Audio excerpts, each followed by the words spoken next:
Glenn Quagmire has long been depicted as a man fixated on sexual conquests, often using any tactic to lure a woman into his bed. However, moments from his festival and other clips suggest that women weren't his only pursuits. While his passion for sex is undeniable, what about love and romance? The first glimpse of Quagmire as a committed partner came in I Take Thee, Quagmire, Season 4, Episode 21. Upon meeting the Griffin's temporary maid, he became instantly enamored and quickly asked her out. Their whirlwind romance led to an unexpected proposal, shocking his friends. Soon after, Quagmire's behavior changed so drastically that he became almost unrecognizable, marking one of the rare times he prioritized romance over his usual escapades. Quagmire showed no interest in other women during this time, instead focusing on interior decorating and spending time with Joan. It wasn't until Peter used Lois's swollen chest to tempt him that Quagmire realized he wasn't ready to settle down. The next instance came in the following season when he had an affair with Cleveland's wife, Loretta. The affair was brief, suggesting Loretta sought only a temporary escape from Cleveland's calm demeanor. While Glenn could be condemned for his actions, his immediate guilt drove him to mend his friendship with Cleveland. Since Loretta was in the committed relationship and had initiated things with Quagmire, she bore much of the blame. Though Glenn was undeniably at fault, the situation painted a more complex picture of his involvement in romance and betrayal. Unlike Glenn, Loretta showed no remorse for what happened. Instead, she used the affair as leverage to insult Cleveland rather than acknowledge her own actions. Later, in Meet the Quagmires, Season 5, Episode 15, Peter altered the timeline after regretting how much effort he put into winning over Lois. With Death's help, he and Brian returned to a reality where Lois had married Quagmire. Despite being committed to one woman, Quagmire remained just as obsessed with sex, though he channeled all his energy toward his wife rather than multiple women. Interestingly, Lois seemed to embrace Quagmire's physical nature, setting boundaries while still encouraging his affection. In Jerome is the New Black, Season 8, we gained deeper insight into Quagmire's attitude toward women. In an attempt to manipulate him into friendship, Brian forged a letter from an ex-girlfriend, tricking Quagmire into a night out. This moment highlighted just how deeply his past relationships, or lack of meaningful ones, shaped his behavior. When Brian admitted he was behind the note, Glenn's excitement turned to devastation. He had built up hope at the thought of seeing Cheryl again, the one who got away, the woman he believed was his only chance at true love. As reality sank in and Cheryl never appeared, Quagmire broke down in tears, becoming cold and distant toward Brian before delivering an unforgettable speech.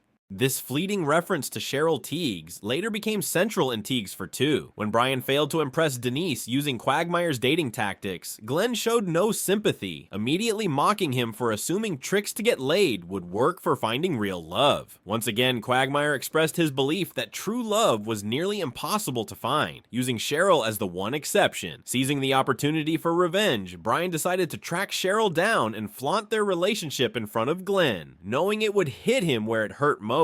When Quagmire retaliated by using Jillian to provoke Brian's jealousy, things spiraled out of control, leading both women to storm out of the date. As the situation unraveled, Quagmire admitted he was no better than Brian, and that his actions had officially ruined any chance with Cheryl, implying she would never return as a love interest. In Season 10's Meg and Quagmire, Glenn took Meg turning 18 as an opportunity to pursue a relationship with her. Despite Peter's desperate pleas for him to reconsider, Quagmire ignored his friend's concerns, justifying it by saying she was of legal age and within reach. This episode had a bittersweet tone. On one hand, Meg was legally allowed to make her own decisions. On the other, Quagmire had long been depicted as selfish when it came to pursuing women. His attempt to win Meg's affection, simply to add her to his list of conquests, felt in character, but still unsettling. What made this even more unsettling was how it retroactively made Quagmire's past interactions with Meg feel even creepier, particularly their heartfelt conversations at the end of Barely Legal. However, one positive aspect of this arc was how it changed the way Glenn and Meg interacted afterward. As the series progressed, their relationship became more friendly and, surprisingly, far less inappropriate than one might expect. Quagmire even started calling out Peter's neglect toward Meg, telling him to communicate with his daughter instead of forcing Glenn to circle the block repeatedly. He also helped Meg get a job and even trained her to stand up to Mental Mike. While the episode depicting their romantic entanglement was undoubtedly disturbing, it did serve a purpose in developing their dynamic. The following season introduced Charmus in The Giggity Wife, where after waking up from a drunken blackout, Glenn discovered he had accidentally married a prostitute, leading to yet another complicated episode for his character. Quagmire had no real interest in Charmise and only remained with her to avoid losing his assets in a messy divorce. In a desperate move, he even asked Peter to sleep with him to convince Charmise he was gay so she'd leave on her own. This put Glenn in a unique situation. Unlike with Joan, he didn't need to change his behavior, but unlike the alternate timeline with Lois, there was no physical attraction. Instead, their relationship was oddly amicable. Glenn treated Charmise well, taking her to doctor's appointments and even giving her money to buy new clothes. Though there was no real passion between them, he still made an effort to be a decent partner. When they finally parted ways, it wasn't on bad terms, but through a mutual agreement that their marriage was never going to work.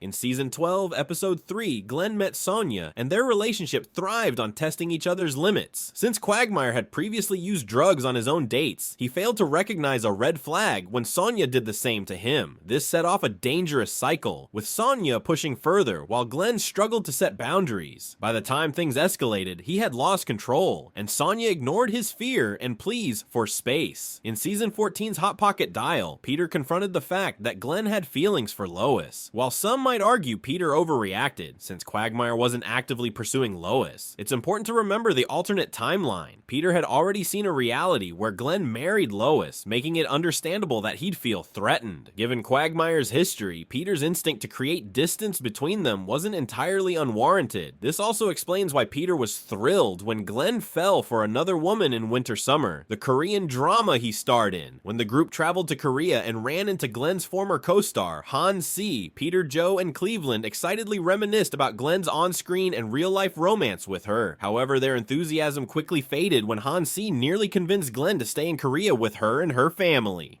A few seasons later, Glenn got another chance at love when he met Carrie. Though he despised dogs, he pretended to like them to keep dating her, even going as far as asking Brian to act as his pet.